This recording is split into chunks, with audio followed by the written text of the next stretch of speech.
Од човек кој говореше за браќа македонци во Пиринска Македонија до човек кој целосно удира по македонските позиции и тврди дека македонската нација излегувала од бугарската, според она што го читал и анализирал, македонците и бугарите биле едно според поранешниот македонски премиер Љупчо Георгиевски во гостување на подкаст на YouTube каналот Конзерватив БГ пред повеќе од месец. Тој со нова серија скандалозни ставови кои целосно се согласни со она што го тврди официјална Софија. Кој е крив за македонизацијата? Значи, според мене, јас сум еден од ретките македонци кој ќе ви каже дека да, според сето она што го анализирам и сето тоа што го читам, јасно е дека македонската нација излегува од българската, ама во еден долг процес, не 45-та. Значи, има многу сериозен процес. Има многу политички конфронтации. Георгиевски ја ниста бранова должина со бугарските власти кога македонската историја е во прашање. Според него, добар дел од неја била фалсификат и морала да биде менувана, па дури ако Бугарија по некоја случајност не го барала тоа. Ќе продолжам да зборувам за фалсификатите на македонската историја, затоа што има смешни работи. Значи, македонската историја е просто хумористична, ако ја читате.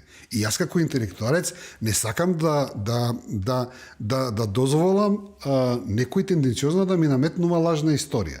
Значи, проблемот на македонската историографија треба да биде проблем на македонците. И не е дека нема сили тука кои не сакаат да се направи таква реформа.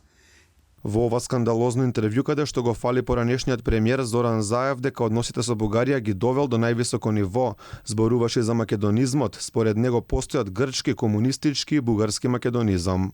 Да кажеш македонец и българин практично било синоним. Комунистички македонизам кој ден денеска, значи, е насила во Македонија.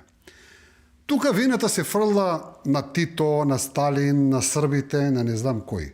Поранешниот македонски премиер испрати и осуда до бугарските власти, барале премногу отстапки од Македонија, а откри дека пред првото бугарско вето македонските власти прифатиле Делчев да биде покрај македонски и бугарски херој, но официјална Софија барала категорично да пишува дека бил само бугарин, па поради тоа немало конечен договор. Пред кризата, пред ветото, македонската страна беше прифатена, согласна да каже дека Гоце Делчев е македонски и български херој.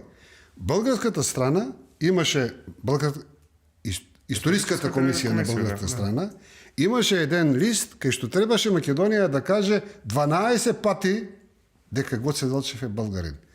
Инаку Георгиевски е човекот кој даде скандалозен предлог за решавање на спорот меѓу Македонија и Бугарија, предлог каде бара властите во Скопје да се откажат од македонците во Бугарија, откажување од македонскиот јазик пред 45-та, да сме признаеле дека Делчев бил и бугарски револуционер и битката за независна македонска држава ја водел на бугарски јазик, итно менување на историските учебници по бугарски терк, а тој го потпише првиот договор за пријателство кој за прв пат го проблематизираше македонскиот јазик, инаку пред да се за бугарофил Георгиевски важеше за еден од најголемите патриоти и борец за македонска независност. Сепак неговата реторика се промени во 98-та кога дојде до власти премиерското столче.